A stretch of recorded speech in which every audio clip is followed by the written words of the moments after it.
In the midst of the behemoth that was my Civilization series anthology, I mentioned Old World as a 4X game that should be played by lovers of the genre. And you know what? Just thinking about Mohawk's 2021 title made me want to give it another go. If I gave Humankind the honor of a revisit, why shouldn't I do the same for a game I actually hold in high regard? And wouldn't you know it, the timing was just right since its latest DLC, Wrath of Gods, was due to release in early March. You'd almost believe I'm good at this YouTube stuff and actually plan my schedule with enviable precision. Don't mind that it took me 2 months from writing this until I recorded these lines, holy. For those who don't know what Old World is, in short, it's a 4X strategy game set in the ancient, classical and medieval age designed by Soren Johnson, the same guy behind Civilization 3 and 4. If you're thinking the footage you're seeing heavily resembles a Civ game, well, now you know why. But since appearances can be deceiving, under the skin we have a fairly complex system of dynasties and events that drew inspiration from the likes of Crusader Kings and other Paradox titles. You control your nation from the shoes of their ruler, whoever that might be, and each succession brings in a new person to handle the reins. You create cities, build stuff, improve the land and train armies just as you do in any Civilization game, while dealing with events, character, intrigues and all the other spicy things we know and love from Crusader Kings. The broad conclusions I drew 2 years ago was that Old World presented an interesting mixture between classical 4X and dynasty building Paradox-style strategies, with character-driven events giving a significantly more varied gameplay experience compared to your regular Civ games. The added complexity of managing your characters and dealing with all sorts of events along the way ensures that you won't stick to the same strategy game in, game out. The main thing I thought needed an improvement was the depth of the event pool, since it created the ironic situation in which the part that was meant to add variety to the game ended up as one of the most repetitive. I was optimistic this aspect will get improved because the first 2 DLCs that got released by the time I first played it brought in a significant number of new events to spice things up, and I felt confident this trend will continue. Just as confident I feel about my Patreon page, which you can support to your heart's content. I also have a Twitter account in which I post things like updates and all that jazz. And last but not least, if you like this kind of videos, press the like button and,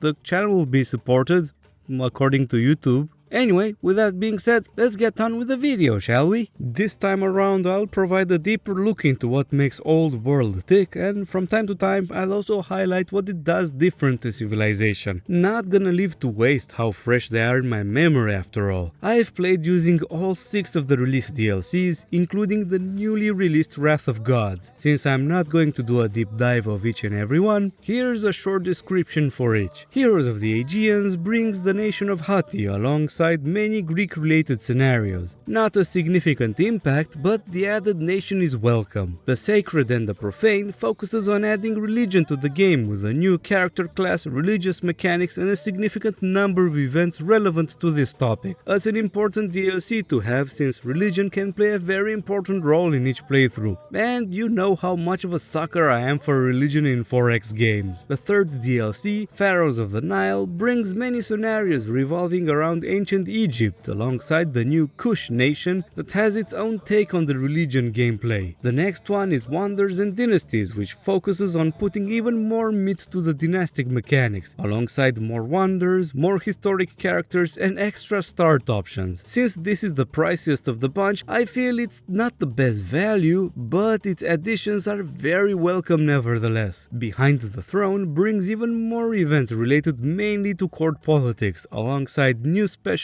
character roles that have great significance over the course of your playthrough. While I like what it brings, I feel its design is so-so, with some aspects that I'll get into later on. Last but not least, we've got Wrath of the Gods, that not only brings the nation of Aksum with its unique ability of building monuments to honor its past kings, but adds natural disasters that, despite being obviously inspired by Civ 6's implementation, they do provide more depth to the game. Whew, lads, we're finally finally pulled through. After all this, what does the game offer us? Well, first off, the level of customizability is just as impressive as what's available in Civ 4 and 5. Not only you can enable and disable any DLC at the click of a button, even if I don't understand why you'd want to do that, using mods is as simple as it can be. The game isn't content with offering solely support for Steam Workshop, as other modding platforms can be used without any worries. As always, I'm a huge fan of games that do this sort of thing. I guess I've harked on about that plenty of times in my Civilization video to make that part clear at least. The same praise can be given to the generous amount of game setup options. First of all, not only we've now got 10 nations, but we are able to also choose among multiple starting leaders for each of them, with an impressive 52 options in total given to us. Last time around, I believe the selection of just 7 nations with only one leader each was fairly lackluster, so I think it's pretty obvious to everyone that I'm more than pleased with this improvement. Nations are fairly distinct between each other due to several factors. First off, they each have a unique ability with a worthwhile difference to distinguish them from one another, and unique units about which I'll talk later. Then, they all have unique sets of 4 shrines for the religious pantheon from a set of 12 archetypes, and 4 families that also fall within 10 archetypes of their own, each of them with distinct bonuses. Despite the quantity of the stuff I just mentioned, it's nowhere near as daunting as my first time in Civ 6's game setup was, that's for sure. The starting leaders are all inspired by real historic figures and provide a great deal of variety on their own. Not only they have attributes and traits like any other character, but some of them even come with unique abilities that no other character in the game can get. This part is a bit of hit and miss because, ironically, these unique traits are so interesting and special that it makes the initial selection of leaders seem bland in comparison. That's because they have no unique traits of their own, and it's a shame Mohawk didn't do anything to put them in line with the newer editions. But I wouldn't rush to conclusions because the biographies they all come up with are not just for show, as they offer clues into different gameplay opportunities they can offer. If you play as Philip of Macedon, you'll have to contend with his wife's attempts to get rid of him in favor of her son Alexander, which we know as the Great, while if you play as King Hantili of the Hatti, you can get wrecked by the guilt of murdering his brother-in-law for the crown, just as 2 random examples. It's quite nice that even from the first turn you can be made very well aware that there is a long history preceding the start of your reign, and it does wonders for the immersion. This kind of little details make you aware that you're not in charge of some random caveman when you start the game, but a group of people with an established history and traditions. Afterwards, you're met with a very detailed set of options, offering a really impressive amount of stuff you can tinker with. It goes as far as giving the option to disable entire components of the game, such as the characters or the natural disasters. I don't understand why would someone want to yank out half of the game's mechanics, but in the name of player choice, I think it's a very nice effort from Mohawk. There's also a wealth of choices in terms of the AI, including the possibility of having them start with several cities on the first turn, which is an interesting take on the player handicap mechanics. Even if I never chose to use this myself, it does have the added benefit of further deepening the immersion of being part of a world that has a pre-existing history, so much so that I'm actually wondering if this was ever touched on in the development brainstorms regarding the setting. There's a sturdy selection of map scripts and personalized options for many of them. Just don't ask me about how they play, because I'm picking Seaside every single time due to how neatly it mimics the Middle East's geography.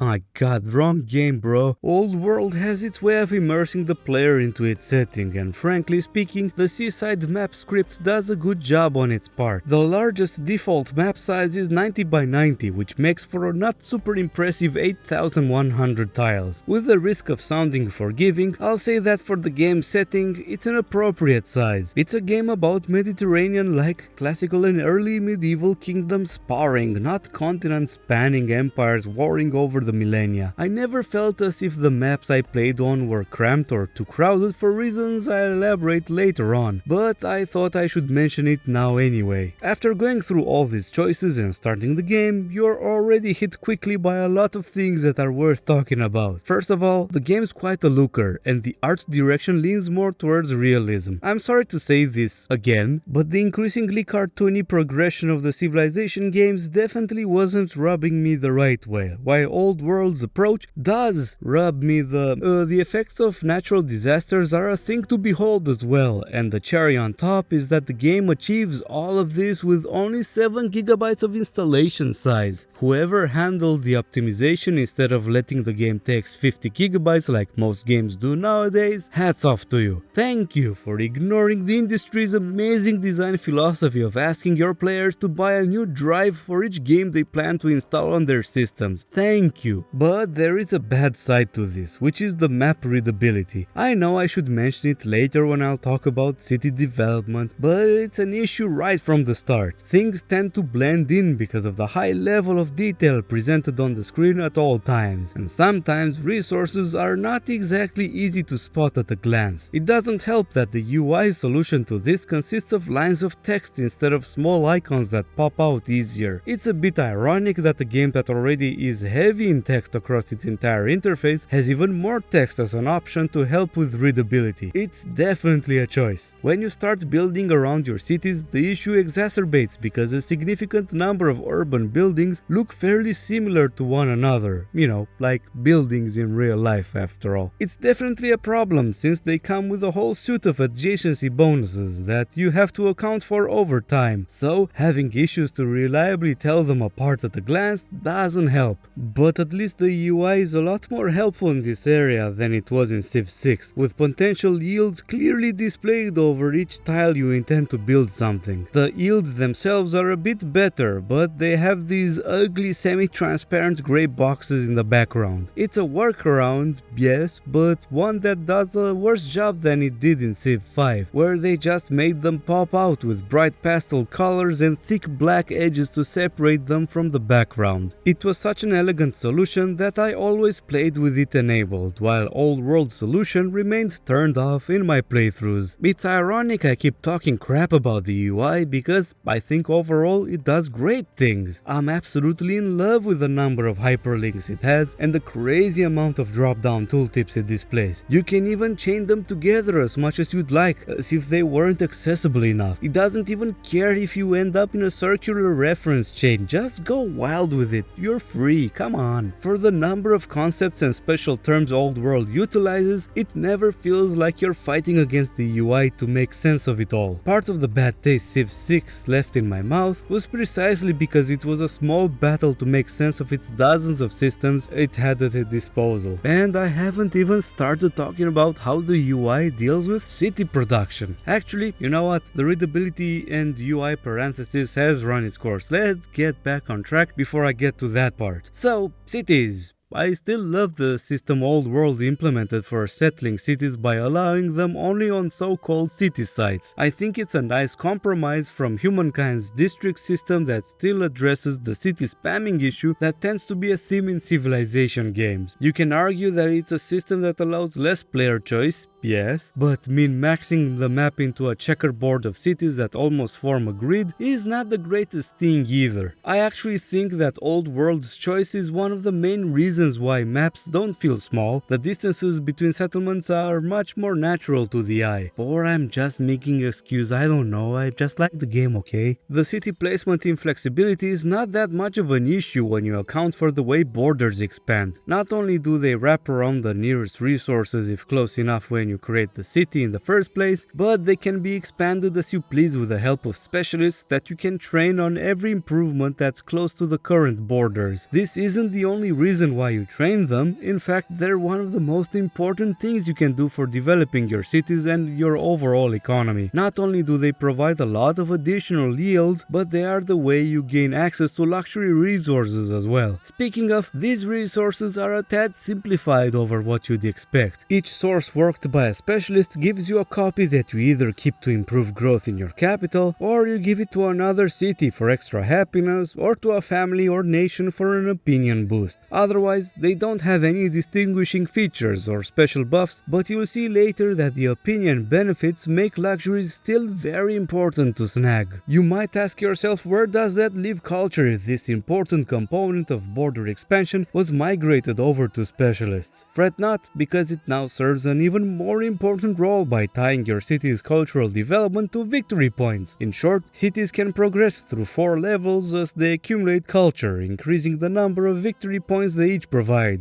Additionally, each leveling up generates an event that's usually beneficial, therefore more opportunities for buffs. But even more importantly, cultural levels are a prerequisite for building wonders and new buildings, including those that unlock each nation's unique units. I really love this approach because you can't just mindlessly speedrun the development of a city with an army of workers. The cultural levels act as a sort of stopgap that better rely on your ability to make decisions. Speaking of non-map resources, it's a lot more to it than in Civ. First of all, there are many more to juggle with. There is gold, food, iron, stone, wood, civics, and training, each serving different roles and making brief discussions about this part of the game nigh impossible. They're all generated by a combination of rural and urban buildings with the skills and abilities of your leaders and his royal court as the cherry on top. If that wasn't complex enough, many things that you create in the city's production queue have not one, but 2 separate categories of resource requirements. One is upfront and labeled as cost, straightforward, and another is labeled production.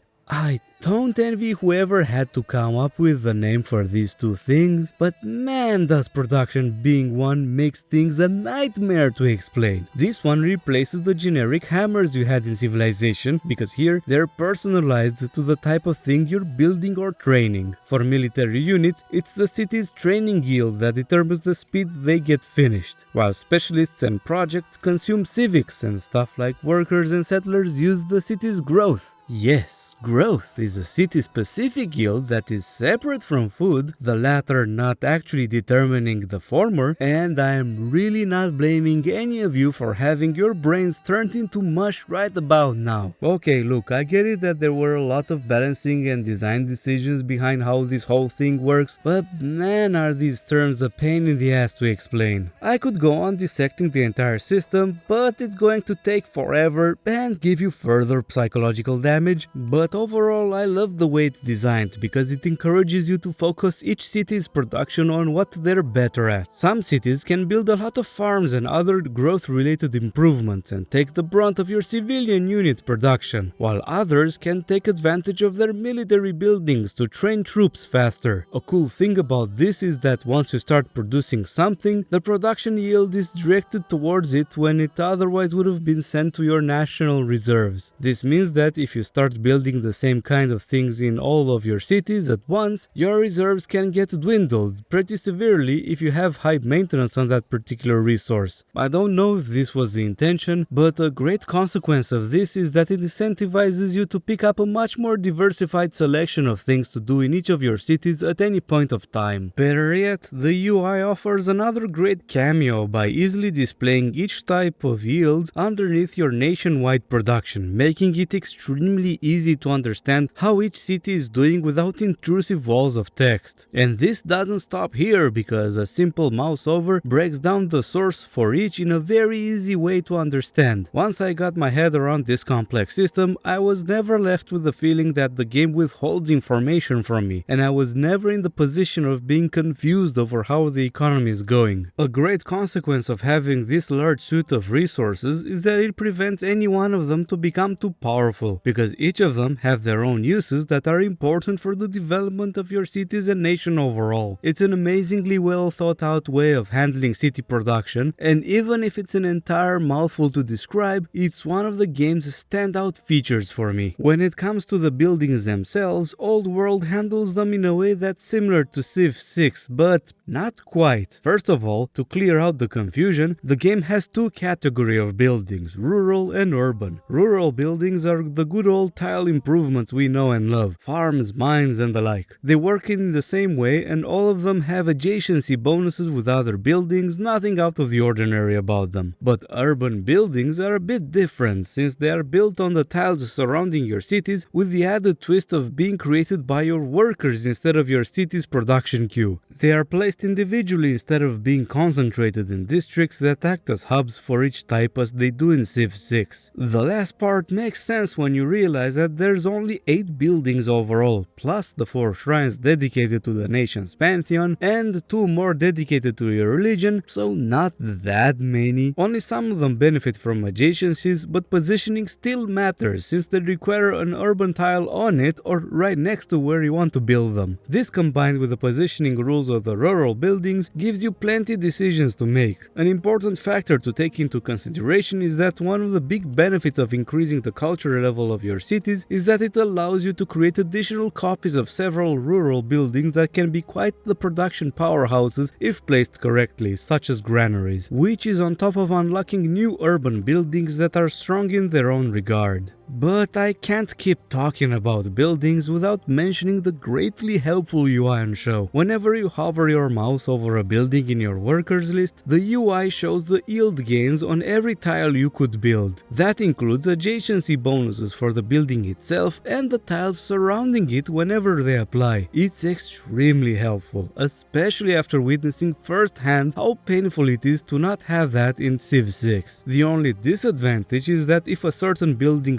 cannot be built in the tile your worker is currently on, you'll have to move somewhere else to get this sneak peek. But there are 2 mitigations for this. Firstly, if you choose to play with it, the building suggestions also trigger the helper UI, so you might get lucky and use it as a way to check out yields. But even if that doesn't help, moving your worker just to check isn't an issue since you have a complete ability to undo your moves, which is still a rather unique feature for a 4X. As I mentioned earlier, specialists are a very important part of your development, but I can't get into the subject without mentioning how differently citizens function in Old World compared to Civ. First off, they're not the assigned workforce on the tiles surrounding the city, because all the tiles contained in a city's borders produce yields as long as there is either a resource or any type of building on it. Having a city with huge borders and large population means jack shit if there are no buildings to actually produce resources. Instead, each citizen produces several types of yields, and most importantly, they have quite a few synergies with several higher level specialists. Each building that you construct allows your cities to train a specialist, each with their own benefits to your economy. Rural specialists produce yields on top of those already produced by their building, but they can also provide you with the luxury on that respective tile. Urban buildings have the added benefit of allowing for 3 tiers of specialists, with the last offering you a substantial bonus on their respective tile. But there is another side of the coin, which is that each trained specialist consumes a citizen, and with that you also lose those citizen specialist synergies. In other words, the game encourages you to not mindlessly train specialists unless you have the growth to support additional citizens that take further advantage of that. It's a really neat piece of decision making that, to my shame, wasn't obvious to me until I started writing this down. The best part is that the first big patch released after Wrath of God came out actually made it so the UI clearly informs you of the yield difference you get out of training said specialist, accounting for losing a citizen or upgrading from a lower tier of urban specialist. The only sad part is that you can't change the location of the specialists, but since they also influence the border expansion, I can see why each is forever banned to a particular tile until the end of days. As I mentioned plenty of times in my Civilization video, I always play wide, so I can't be a judge of how easy it is to play tall. Just like he did in Civ 4, Soren Johnson added a single city challenge mode in the game startup options, so that leaves me to believe it's at least workable, but I can talk more about how the game really favors fast expansion in the early to mid game. The first clue to that is that the moment you plop down your starting capital, a settler is automatically placed in the queue, and this works hand in hand with the default setting which places 2 unoccupied city sites close to your starting location. Training many settlers early on is not as debilitating to a city's development as it is in several Civ entries, because it merely pauses a city's growth instead of consuming population. And remembering my earlier mental breakdown regarding resources, the food spent on training settlers isn't directly tied to the growth of the cities, which further emphasizes the intentional nature of this design. Further on, even if the growth is stalled, your economy is unaffected since your buildings keep bringing in the goods regardless of how many citizens you have in a city. This has a cascading effect because it means pumping out settlers does not hinder your ability to produce units, which you can then use to clear out more city sites of barbarian or tribal outposts for you to expand on. Barbarians are fairly straightforward to deal with, but tribes are a whole nother story since they start the game with vast networks of outposts and units that are a real pain in the ass to deal with if you get on their bad side without a relatively strong army. But as the game progresses, you're encouraged to chip away at them and keep expanding your nation before your opponents snag city sites and block you off the map.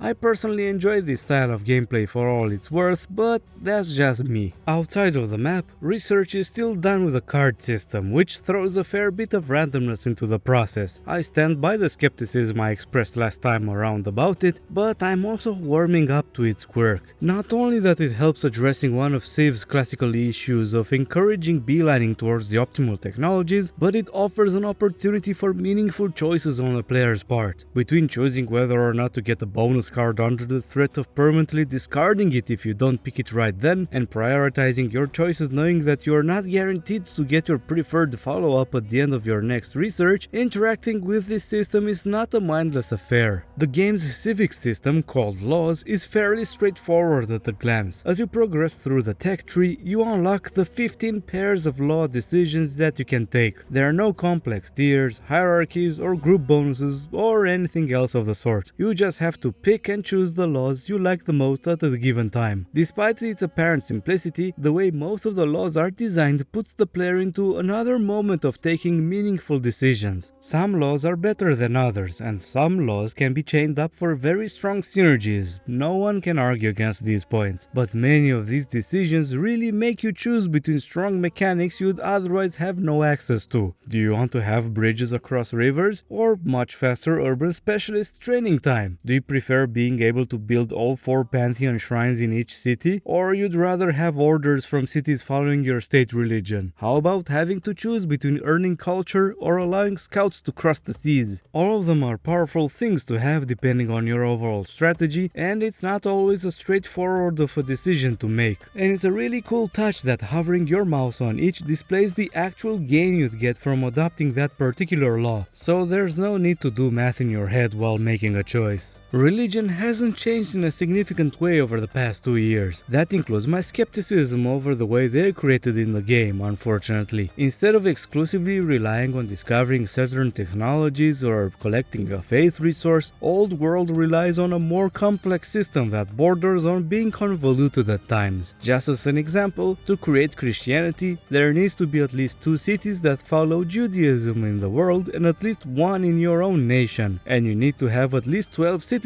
You know, for the apostles. I mean, sure, it's realistic that Zoroastrianism came out before Judaism, which in turn was followed by Christianity and Manichaeism, and the unlocked conditions for each are cute references to what happened in the real life, but it's a bit weird to have things like this in a strategy game, in my opinion. With that being said, the importance of who creates a religion is not as great in Civilization. The founder bonuses are pretty small, and the only important benefit is that they get to choose the theology upgrades. These add bonuses to cities in nations that have it set as a state religion, so there is an argument to be made that it's pretty important to choose these yourself. But at the same time, there are few theologies to choose from on each level that can be chosen by multiple religions, so at least the frustration of having bonuses snatched away by a faster player does not exist in here. And of course, this also means that you have chances to get another religion with the desired theology. As far as combat goes, it's yet another well-designed component, and it bears significant resemblance with Civ 5 in the way it's handled. For example, all units have a singular strength attribute that determine their base power, which is then supplemented by abilities that are either gained by leveling up or are innate to the units themselves. These influence how much damage you can do to another unit's HP, alongside terrain modifiers or the distance you attack with a ranged unit. Nothing revolutionary in any of this, just well done, it makes sense, and it feels very familiar overall. But that's only half of the story, because Old World has another standout feature in the form of orders. These are the limit of moves you can perform on each turn, and to me, they are an excellent addition to the turn-based strategy formula, alongside the option to undo moves. That's because it's not only military unit movement that consumes them, but civilian units, ongoing worker building progress, projects, special actions performed by characters, and even things like certain events can drain this limited resource. It's an excellent opportunity for making decisions because the more you expand your nation, the more things you'll have to manage with your orders, and you won't be able to do all of them if things get busy. Fighting a major war makes it difficult to develop the land around your cities, for example, and simply having a huge army won't help you much if you are unable to move them effectively. You don't start the game with many of them at your disposal, but as you create cities, grow them, develop their lands, and the reputation of your dynastic line increases, you'll become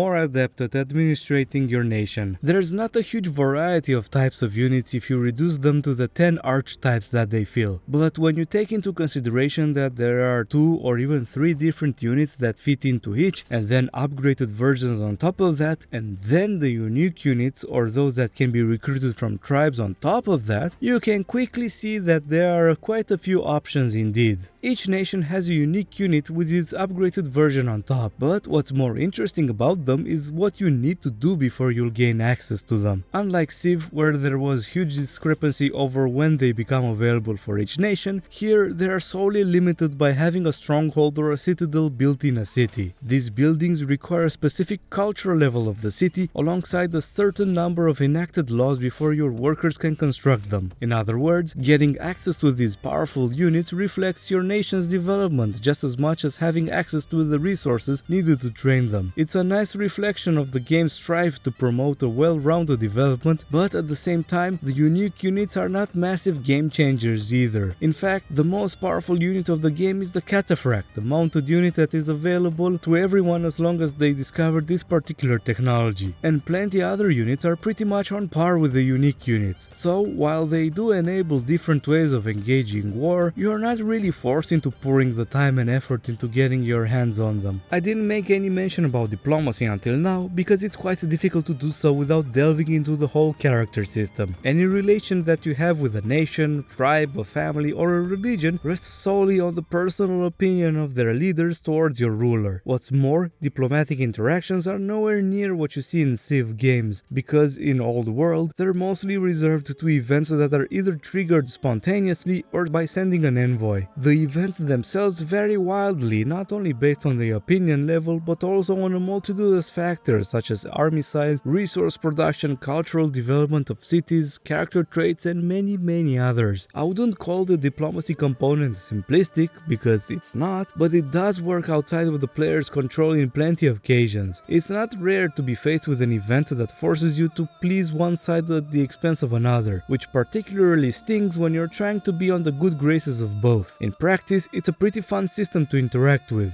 in part because it ties perfectly with the character system. Now that I pause and look at how long I've spoken until now without even touching the character system, it's pretty telling how I feel about Old World as a 4X game. It's solid, complex, well thought out, with systems and mechanics that not only make sense but are enjoyable to use. It's pretty clear that Soren Johnson kept evolving his design philosophy from his days of Civ 3 and 4 due to how he addressed multiple things that were iffy in the past. Road spam? Not really necessary because rivers and coasts still connect cities. Improvement spam? Balanced out by the order system, forcing you to be thoughtful with what and when you build, and the way citizens and specialists work, meaning that it would take time until you take full advantage of them anyway. The game even employs the hexagonal tile system alongside the 1 unit per tile policy, and it's very likely he saw the stacks of Doom from his past games as something that needed addressing when he made the decisions to remove them. I definitely don't say this because I heavily disliked them. Oh no, he surely thinks like me, and there's no way I'm projecting my preferences onto him. Ironically, even if Old World was to be only this, it would be a solid title. But that's only half of the game. What about the characters or the event system? Well, as a starter, they add to this already feature-rich experience, and as I mentioned at the start of the video, I am pleased to see the improvements it received over the past 2 years. As I suspected, the increased quantity of events has been very beneficial to the flow of the game, in part because repetition has been greatly reduced. For example, since you will all send your children to training, you will end up dealing with a large number of events related to their progress, and there's just a little repetition that can be noticed. Just to give you some perspective, this is by far the most often encountered type of event, so you can imagine that others are much harder to see repeatedly. There is one one big exception though, and that is the rivalry mechanics brought by Behind the Throne. Allow me to explain. As I mentioned before, the game's character and dynasty systems are built to resemble what is found in Crusader Kings. Each character has some attributes, some traits, they grow and live their life, and your ruler's reign is passed on to the heir once his time comes to bite the virtual dust. Besides your character's own set of skills, your kingdom benefits from what the members of your court are bringing to the table, be they the spouse, the members of the royal council, or just the courtiers you gathered during your reign. Additionally, you have 3 dynastic families whose members can become part of your court, spouses, city governors, or army generals. To add even more depth, each character belongs to one of the game's 10 archetypes that not only influence some of their attributes, but also give different abilities to your leader, or potential jobs for the others. There's been already a lot of events and interactions influencing the relationship between your ruler and your nation's nobility, but the DLC added, among others, the concept of so-called rising stars. These are characters, usually pretty powerful, that are more or less rivals for your throne. If you nominate them on a position, they generate unique events which can put them ever closer to usurping you. But if you deny them this opportunity, you either risk a civil war or forced to get rid of them one way or the other. All these things are pretty cool additions, but my issue with this is that every leader has one rising star rival popping up for you to deal with. It becomes a tiresome nuisance to constantly have to contend with a rival moaning about not being able to get your throne. But besides this complaint I have about them, there's a lot of meat to the mechanic. The unique events they generate can be really strong, with many effects impossible to replicate otherwise, and their great stats act as a boon for your nation's resource generation. The civil wars are a really great shakeup, as much of a pain in the ass they are to deal with. I am extremely grateful I was never put in a situation of dealing with this kind of stuff while in a war against another nation, because one on its own is already challenging enough. It's yet another reason to also give a damn about the opinion of others towards your leader. That's because opinion is one of the most important stats in the game despite the appearances. Sure, it does the same thing as in Crusader Kings, which is to influence the likeliness of another character to act friendly towards you, but it doesn't act as a blocker in performing actions, it just makes the outcomes weaker, and more importantly, it acts as a major source of buffs or nerfs across your entire nation. Troops recruited from cities controlled by families holding a negative opinion of you get a percentage nerf to their strength. The cities have decreased yields and higher risk of spawning rebels. Enemy nations not only are much more likely in going to war with you, but will offer you paltry trade deals if your leaders are in a bad relationship. The examples can go on till the end of days due to how complex the mathematics are regarding this. The only downside I can think of is that it makes your national yields very unpredictable from one turn to the other, because changes in the opinion of another character or faction can have many more repercussions than you'd expect when choosing an outcome for an event. In case you are worried that the formula behind them is not complicated enough, take a deep breath. It's much more than that. Not only that each character archetype comes with a base opinion modifier in relation to the other 10, but said archetypes have additional modifiers for traits that in turn carry their own list of opinions in relation to other traits. This cocktail is then influenced by your leader's relationship with each religious leader, and then you have family opinions to each of the laws you enact, and the list can go on and on and on. It will never end. The reason I barely mentioned anything about diplomacy earlier is because it's basically an opinion check between leaders. Besides just being there looking pretty, characters are important due to the roles they can fill in your nation. Your royal council has positions you have to fill just like you do in Crusader Kings, which also includes the role of royal vizier. This is part of the rising star mechanic, and it gives the character the ability to manage your cities with potential hefty bonuses if they have the right attributes. If you're playing it right, it can give you a significant boost to your city's production. Especially nice if you've got cities where you weren't able to assign governors yet. The main downside is that in cities without governors, the royal vizier chooses what units and specialists to train. And the other downside is that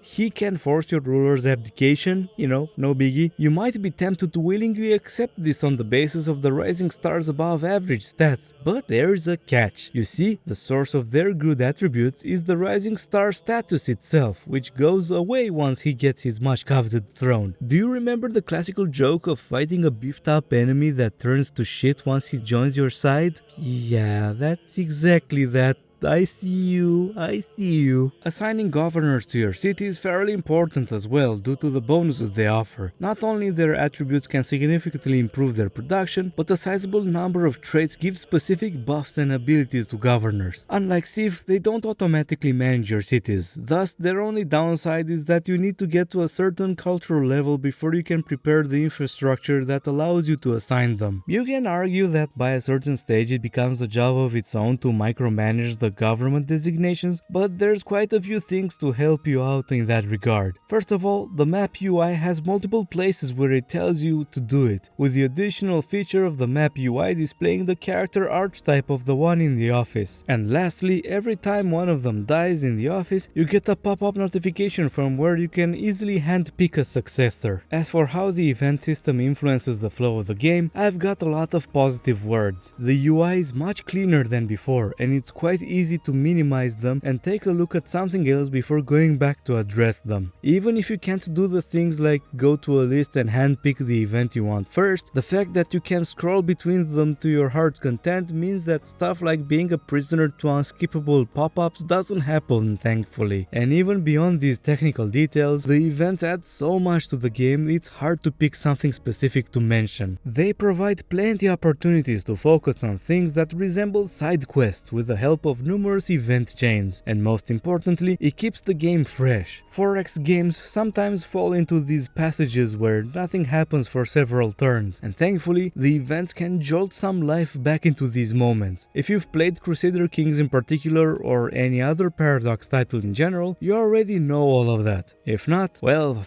fuck me for picking that example, isn't it? Just play the game without touching the option that disables them. They bring too much to the table to find the positive into taking them out. In my Civilization video, I mentioned that I have a lingering fear about how the series is evolving after my contact with Civ 6. There's always the possibility that nostalgia plays a part into this kind of takes, but I have to say that Old World only strengthens my conviction in what I said. It doesn't have the epic scale, it's not overflowing with features, and it doesn't have the ambition that we associate with Civ games. It couldn't have been, and frankly, it shouldn't have been either. Mohawk Games chose a different approach, one that emphasizes player input and emerging storytelling as an added feature on top of a very robust 4X strategy, with its own fresh ways to tackle old issues. And judging by what they were able to achieve since the last time I took a gander, it's clear to me that we're dealing with a very healthy development, one that is very precise in what it wants and how it can make it happen. It was a great game the last time I played it, now it's simply impossible to ignore. With all that being said, thanks to everyone for watching this video. Click the like button, drop your thoughts, and share this video with your like-minded fellows. And until next time, cheers!